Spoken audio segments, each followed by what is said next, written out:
for those who are politically wise, a show about the lives of Christians in Ohio involved with politics. Introducing your host, Reverend Thomas Wise. Greetings, my fellow patriots, saints, and sinners. The show is titled Politically Wise, and I am your host, Reverend Thomas Wise.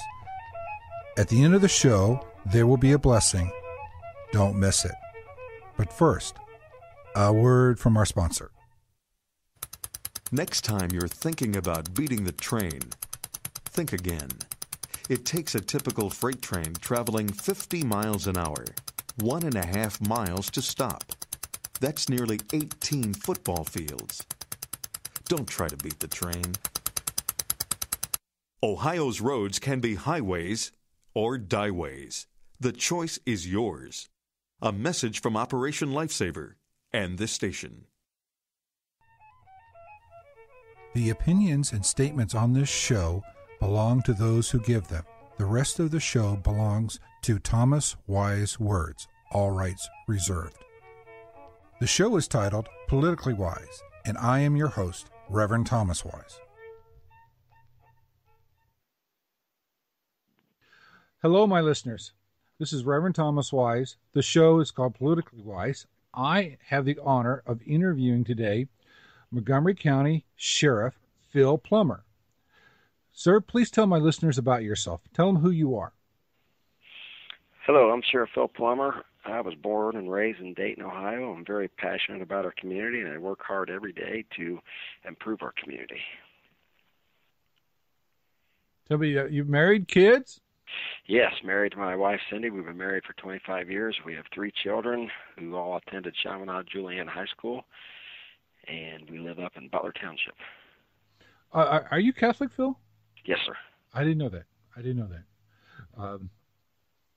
So, how long have you been sheriff? I've been a sheriff now for 5 years, and I've been employed at the sheriff's office for 25 years. What was it? Did you start out as a street? What's the lowest job on the totem pole at the sheriff's department? Yeah, our entry-level position's a civilian position, and I started in the jail as a correction officer for 2 years. Then I became promoted to deputy, where I worked the street for several years and worked my way up the ladder. Uh-huh. Did you go to school? Do you have an undergrad in something, or did you go to school here in Dayton, or? Yeah, actually went to Chaminade Julian High School. Obtained a wrestling scholarship to the University of Toledo, where I got a degree in criminal justice. And then I also finished my bachelor's degree at University of Phoenix. Okay. So good. I'm still working, having a family and all that. So yeah. How many kids you got, you said? I have three kids, and my youngest is a senior at Chaminade. Think that any will go into the family business? I don't think so. My oldest son's an engineer at the base. My daughter is going to be a nurse like my wife is, and my youngest just got accepted to the Air Force Academy. Wow. You had me. That's impressive. That's impressive. So tell him congratulations. How are things? How's your job doing? You're up for re-election, aren't you? I'm on the presidential cycle. I still have a couple years here before I'm up for re-election. Okay. Yes. Well, that's good.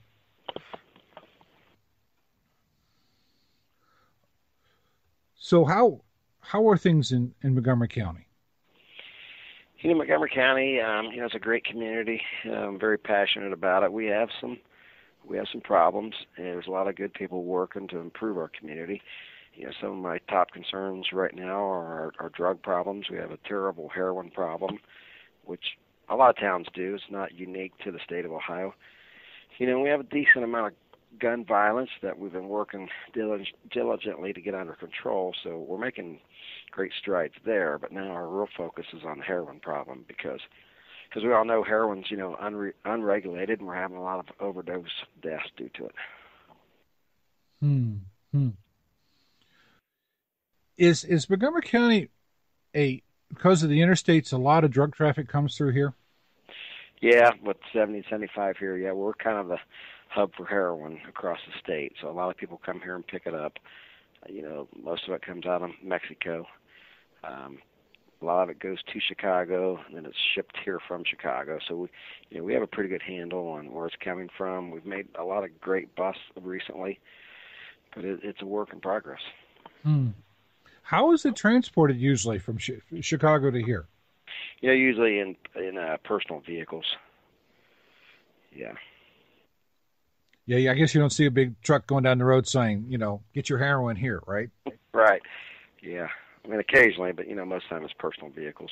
Those people who are taking heroin, I've always wondered, do they have other behavior that makes, are they used like speeders, or are they're the ones driving the most careful? Or, I mean, I've never really entertained a criminal behavior, so I really don't know how I would act, but I always kind of wondered about if they take a risk like that, they'd be taking other risks too. Yeah, mostly people driving with drugs in the vehicles. We usually get them for minor traffic violations because they've been driving for, several hours at a time. They get tired. They do lane violations. They'll fail to signal. They'll do simple traffic violations that brings attention to them. I mean, that's where we pick up most of it. We get a lot of information from intelligence sources, snitches. We get a lot of intelligence there. I see. All right. Is there an awful any with other crime? What other crimes are in the top 10 here in Montgomery County? We have our share of homicides, which are mainly related to the drug trades. We do have 82 gangs in our community. We're not quite like major cities like Chicago, but we have a lot of wannabe gang members who are just as dangerous because they're trying to prove themselves. So we're constantly tracking gangs through our jail. We have a lot of good intelligence there. Then most of the crimes spin off the drug trade. You have addicts that are robbing our stores, breaking into our homes. We have a lot of sex crimes due to the drug trade. We have a lot of people being used in sex trades due to the drug trade. So the majority of our problems revolve around drugs. And we will be right back after the break. Partnership with Liberty Prayer Network. Hi, I'm Matt Staver, founder and chairman of Liberty Council. We'll talk about this next on Freedom's Call. An intercessory prayer ministry has now officially merged with Liberty Council and brought to life the Liberty Prayer Network. Through prayer, we will intercede for the United States, biblically based public policy, and champions of life, liberty, and the family. While praying for our nation, we remain committed to standing with Israel and partnering with those from other nations who uphold religious freedom, the sanctity of human life, and the family. We are enlisting prayer patriots to take a stand in their home states, lifting high the torch of liberty and calling others to worship God and to pray for His blessings. If you would like to join the Liberty Prayer Network, call us today at 1-800-671-1776. That's 800-671-1776. Or visit our website at lc.org. The show is titled Politically Wise, and I am your host, Reverend Thomas Wise. Do we have very much in sex trafficking through Montgomery County? Yeah, we do, and it's something we're working on. And like I said, it's mainly due to people being abused or hooked on drugs. So they're out prostituting themselves, and Johns are prostituting females for the drug trade, and it's increased since the heroin expanded. Mm-hmm. Are there any safe houses for those who are here in Montgomery County who are caught up in the sex trafficking? Yeah, there's a prostitution intervention coalition, or a group of people who are working very hard. They're going out in the streets talking to the prostitutes, trying to get them out of the lifestyle, trying to get them the help they need. I mean, the big problem is they're hooked on the drugs, and it's a health issue. Nobody wakes up and wants to become a heroin addict. A lot of them are getting hooked on drugs because they have injuries, and they've been using prescription medications, and we've done a good job of cracking down on prescription abuse, and everybody's turned to heroin now because it's cheaper and you can get it easily out on the streets.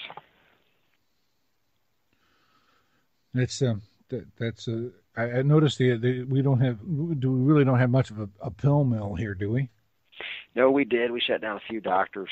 There's a lot of efforts from the Attorney General to shut down doctors that were pill mills. We had one on Main Street. We shut that one down recently. You could go there early in the morning, and there'd be a line of people out going in to get their prescriptions. For $50, you could get any prescription you wanted. So that was putting a lot of pain pills on the streets. And then when you shut those pill mills down, people still need their fix, and they switch over to heroin. Problem with heroin is it's unregulated, it's dangerous, and people are overdosing because they don't know, what they're putting in their bodies. What do you think about, as a law enforcement official, maybe I put you on the spot here, but I'm sure you have an opinion about efforts to legalize marijuana, like in Colorado. What do you think about those efforts here? I'm totally opposed to that effort. I mean, you can see other countries, what it's done to them. I haven't seen anything positive come out of that. They're having serious problems in Colorado, so, I'm fighting that fight daily. I'm even fighting the medicinal purposes. I mean, I think it just opens the door for legalization. I mean, we have enough prescription drugs and painkillers out there for people with illnesses and injuries. We don't need to now switch over to marijuana, which is, once again, unregulated, untested. You don't know what you're getting. So I'm totally opposed to making it legal. Okay. So let's talk, go to my next question here. How does your faith play a role in your work?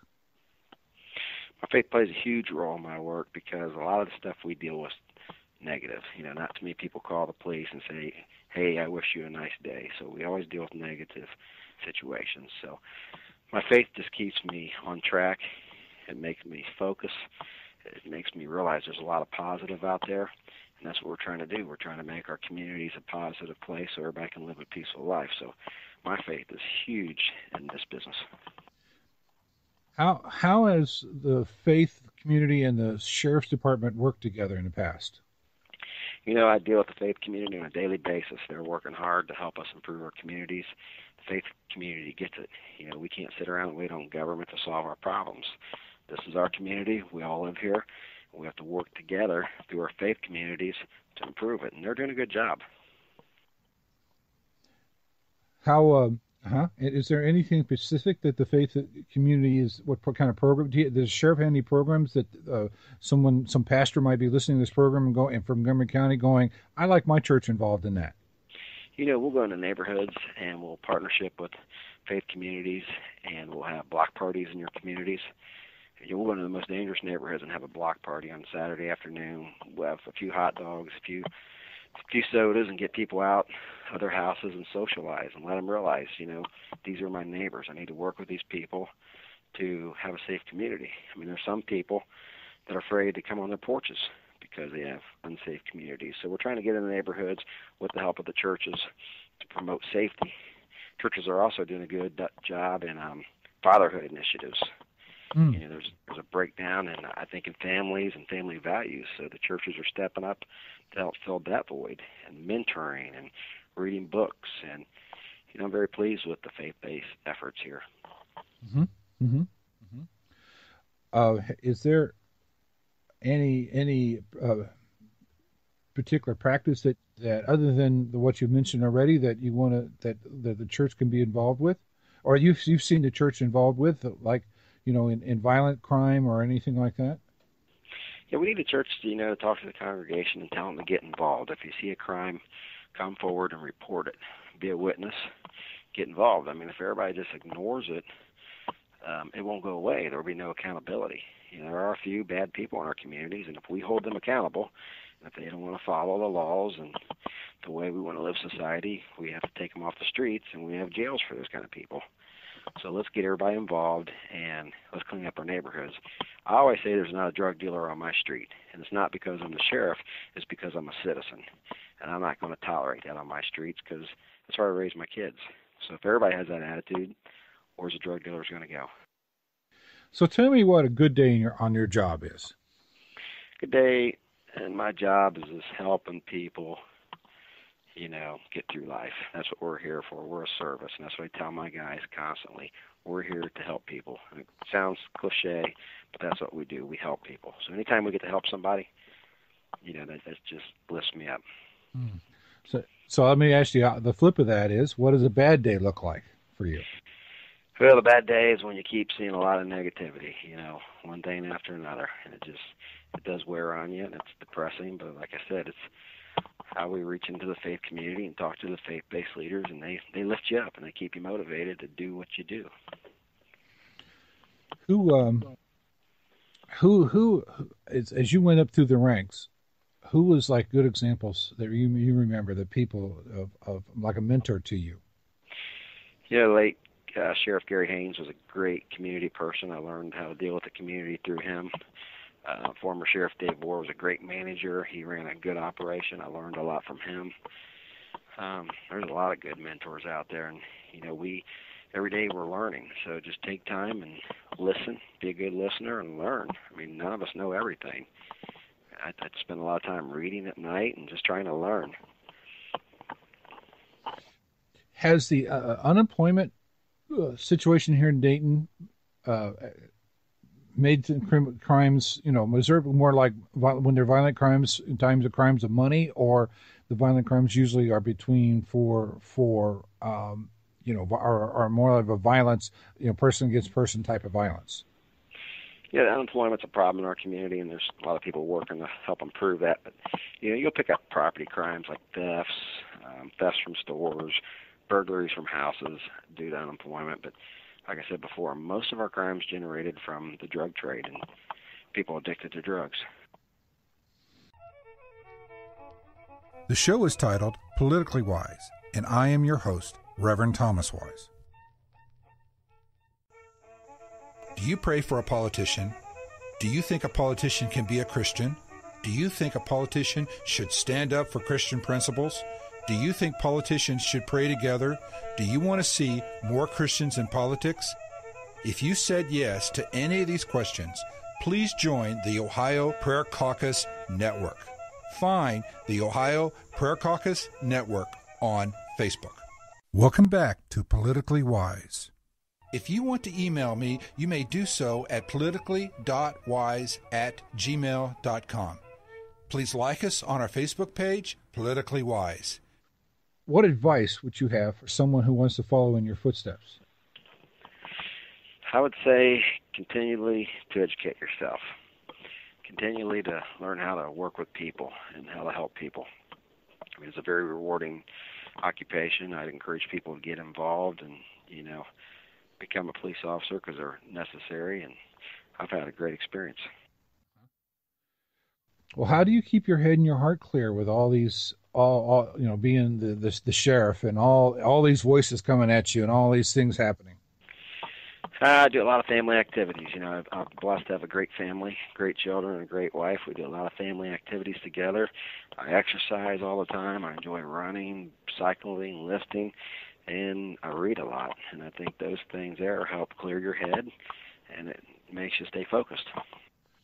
So what do you do? What do you like to do when you take the uniform off? In terms of family activity, what's your favorite family activity?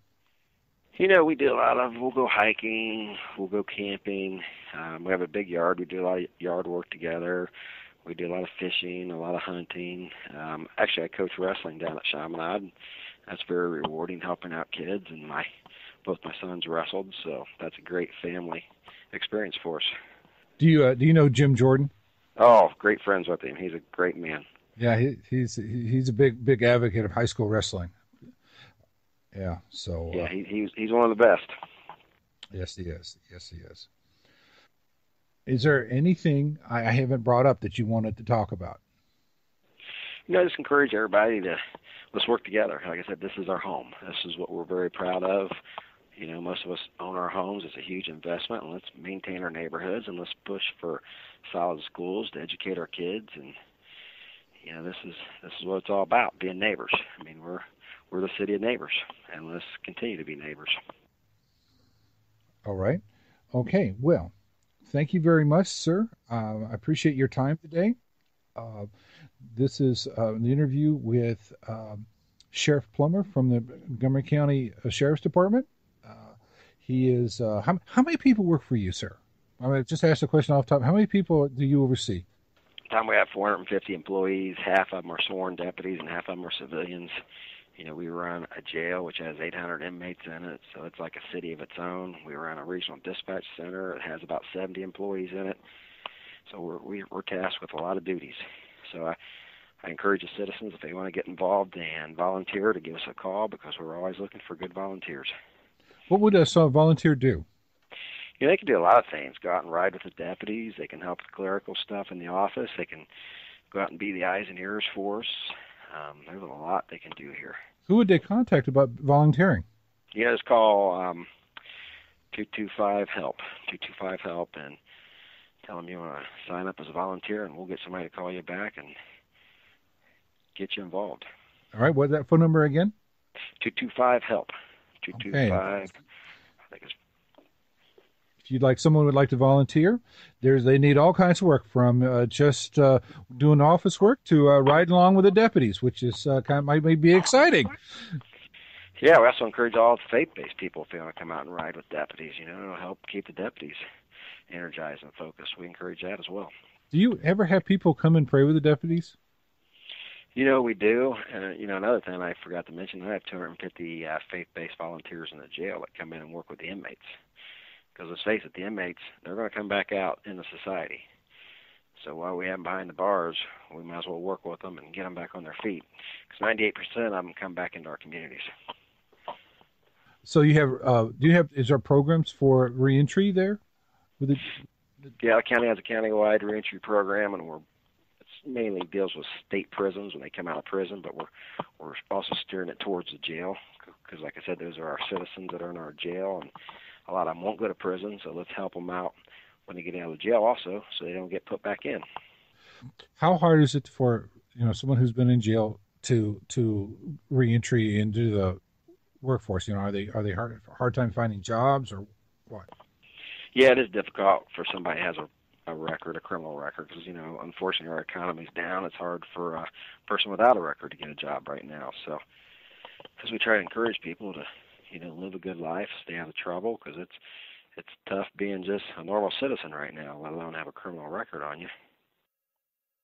All right. Well, then again, thank you so much for your time today.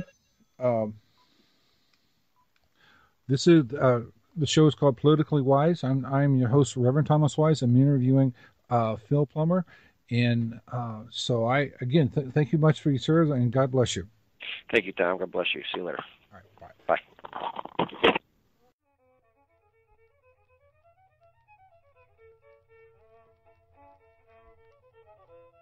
Thank you for listening today. If you want to email me, you may do so at politically.wise@gmail.com. Please like us on our Facebook page, Politically Wise. Now, here's your blessing.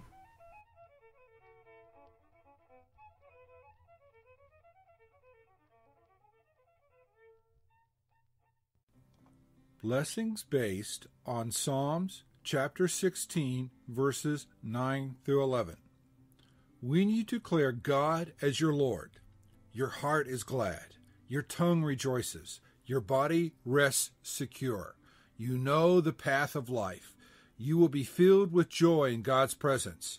You will experience eternal pleasures at God's right hand when you declare God as your Lord.